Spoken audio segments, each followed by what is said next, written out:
Yo, hey, this shit easy, nigga. Hey, all I'm talking about, nigga, I'm still out here trying to get it. Contender Regime Boxing, checking back in with y'all, man. What's good? So before we really get into the video, I just want to dedicate this shit to my little brother. You know what I'm saying, Monte. I'm gonna dedicate this video to my baby brother Monte. This is the first video that I'm making since he passed this past weekend, August 20th. You know what I'm saying? My little brother, he was 29. He was about to turn 30 years old this year. You know, his birthday November 4th. My birthday November 10th. You dig what I'm saying? And, you know, unforeseen, tragic accident. But, you know, I'm dedicating this shit to my brother. Whatever I do going forward is dedicated to my brother. You dig what I'm saying? Because, you know, shit, he would want to see me continue to do what I've been doing. Continue to be productive. Continue to be, you know, the person that I am. You dig what I'm saying? And continue to live in my purpose. So, you know what I'm saying? This shit dedicated to Monte off top. But I wanted to talk about Devin Haney versus George Kambosos. They just had their press conference. And you feel me? The fight is the rematch, October 15th. It's going down. It's going to be in Australia again. So I want to briefly touch on what I saw at that press conference, the energy that I got from both fighters, and then also, you know, just my overall outlook and thoughts on them having this rematch. Y'all know I really didn't want to see this rematch because the first fight was a fucking whitewash, that there's really no need for a rematch. I think if there was a poll, if every boxing fan could vote on whether or not we should have this fight, I think a minimum of 95% would vote that we don't need this fight. But it's here and it's gonna happen because they contractually agreed that, you know, that was one of the stipulations for Devin Haney to even get a shot at those belts. He would have had to rematch George Kambosos. So it's here. But the main thing that I want to talk about is, as you see in the title, I wish more fighters were like Devin Haney. I wish more fighters had the spirit of a Devin Haney. I wish more fighters had the heart of a Devin Haney. I wish they, you know, the mindset, the outlook on competition, the will to want to be great, the will to prove yourself. I wish more fighters had that, because if they did, boxing would be a better place. Now, let's say this. Boxing over the last couple of years, I've really been happy with what I've been seeing for the most part, if you compare it to the last 5 to 10 years. A lot of guys ducking each other, nobody unifying titles, no undisputed matches. Over the last couple of years, we've been having, you know, back-to-back undisputed matches, unifications, the best fighting the best. Yeah, there's still some of those marquee fights that seem extremely elusive right now that we still haven't quite got our hands on, like Earl Spence and Terrence Crawford, you know, even Deontay Wilder and Anthony Joshua, but, you know, a Canelo, Jamal Charlo. But for the most part, we have been seeing a lot of these matchups, and that's dope. But I think guys like Devin Haney, Shakur Stevenson, these young guys that really come in the game, Jerron Boots Ennis, these guys that come in the game with this type of energy. Now, granted, a lot of these young fighters that come in the game, it sound good, like they really want to be the best. They really want to prove themselves. But when they get that belt, when they get that title, and they get that money, that shit change. So for Shakur Stevenson, he's a multi-divisional champion. Now he's unified champion at 130. Jerron Boots Ennis, he ain't quite got there yet. So we still got to see how he gonna act once he get to the top. But Shakur Stevenson, you know, he done tasted some fame. You know, he's been highly touted and heralded his whole amateur career and pro career. And like I said, now he's a multi-divisional champion, currently unified champion at 130. And he's still moving with the energy as if he want that smoke. So I think Shakur Stevenson, his energy is solidified there. But a lot of these guys, when they get these belts, man, and when they get to the top, it don't seem like that they really got that same hunger. But Devin Haney is different. 23 years old, you know, always showing that he want to be the best. Always taking care of his body in the gym, staying in shape, you know, preparing properly for fights. And then anytime they ask him about a particular opponent, anybody in and around his weight class that's considered top competition, he never shies away. He always wants the smoke.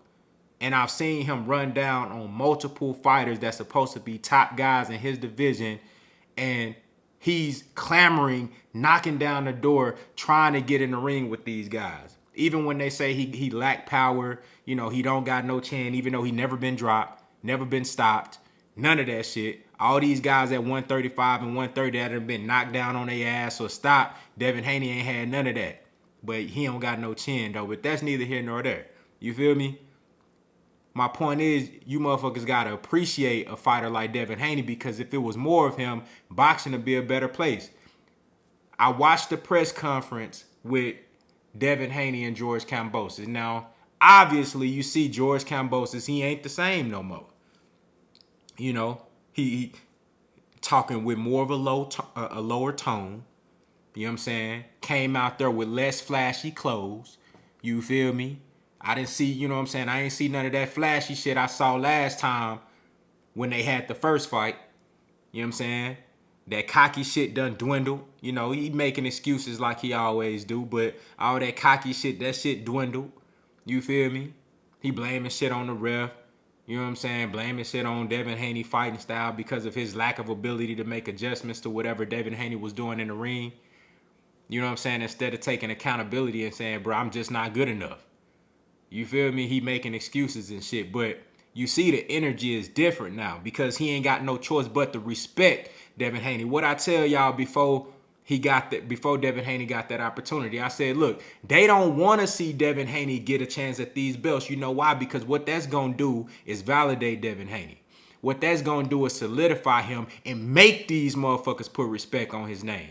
Even though they say all this negative shit about his fighting style and his skills and his ability and the lack thereof, they know that when he get those titles and he becomes the true undisputed 135-pound champion, they don't got no choice but to bow down and kiss the ring. They can say whatever they want, but at the end of it, they got to say undisputed champion.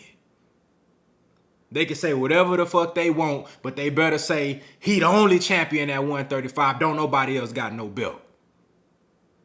You feel what I'm saying? So listening to that press conference, man, you know, George Kambosos, extremely docile, extremely, you know, fake humble. I call it fake humble because we seen what you was when you had the titles. You wasn't like that. We seen how you was leading up to the Teofimo Lopez fight, and we seen how you was when you got them titles. You turned on the whole character. Now we see how you is when the motherfuckers get stripped away from you. That's fake humble. You not that. But we see what that fame did to him, and we see what happened to him when he get that shit stripped away. Meanwhile, listening to Devin Haney talk, oh my God, consummate professional. Consummate professional. Hungry still.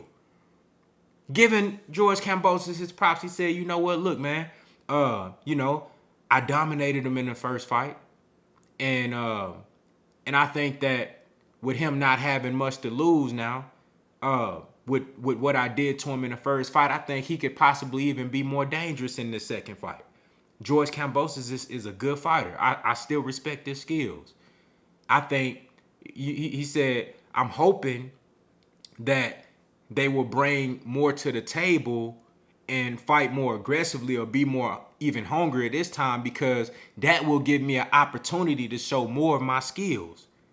Devin Haney said, I still have things that I can do that I haven't showed y'all in the ring.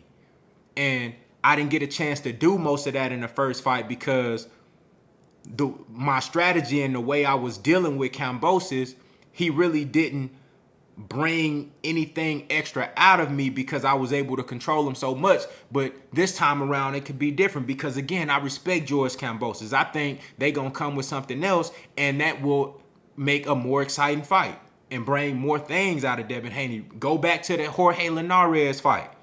Remember, Devin Haney was outboxing Linares comfortably. And then in the 5th round, he decided, man, this shit too easy. Plus, he got motherfuckers in his ear talking about you ain't got no power. You know, you boring and all this. And he started going toe-to-toe with Linares, showing off his inside fighting game, which I was extremely impressed with.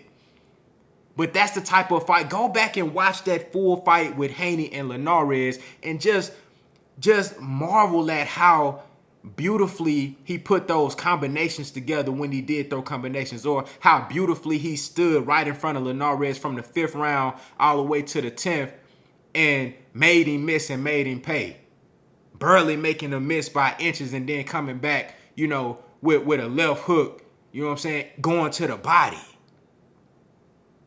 Those are the things that Devin Haney can bring to the table, but it takes for a guy like Linares, who was a 3-division champion with hand speed and punching power with great experience, to pull that up out of him. He's hoping that George Kambosos can do that in the second fight, but get what I'm saying, though. This man is 23 years old, just became undisputed. Devin Haney not acting like how Kambosos was when he got them titles. Devin Haney is still trying to prove himself. He still want to show the people more. He still gave credit to George Kambosos even after all of the bullshit that Kambosos said, called the man a snitch, called him a little kid, a little boy, tried to belittle him, you know what I'm saying? You know, tried to discredit his accomplishments, saying he had an email championship belt and all type of shit like that. Yet when Devin Haney got the gun, yet when he the one with the title, and he's the true undisputed. Kambosos was never undisputed. Teofimo Lopez was never undisputed. Lomachenko never undisputed. But now that he is the true king of the division, you see the type of route he takes. Still professional. You know what I'm saying? Still got hunger. Still showing that he want to be the best.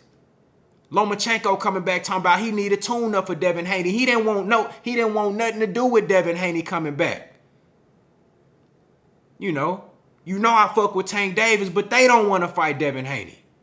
Kambosos really didn't want to fight Devin Haney either. He seemed like he nervous. He looked embarrassed. He looked like he just got to do this shit because he need to make some more money to pay, to pay. He probably got to pay Lou DiBella back because they not finna make a whole lot of money on this rematch. Them folks do not want to see this fight, bro. George Kambosos probably gonna take this money from the rematch and pay them folks back because they losing on this shit. I think George Kambosos really fighting for free in the rematch because he gonna have to pay these people back. He really don't want no smoke with Devin Haney. He don't want that embarrassment again, especially not out there in Australia. I wish more fighters was like Devin Haney, man. If more fighters were like Devin Haney, boxing would be a better place. Y'all let me know what y'all think down in the comments, man. How do y'all feel about this fight? It's official now. October 15th is going to be in Australia. I know a lot of y'all agree with me in regard to this fight really is meaningless because we know the outcome. The only question now is if Devin Haney can stop him. You know what I'm saying?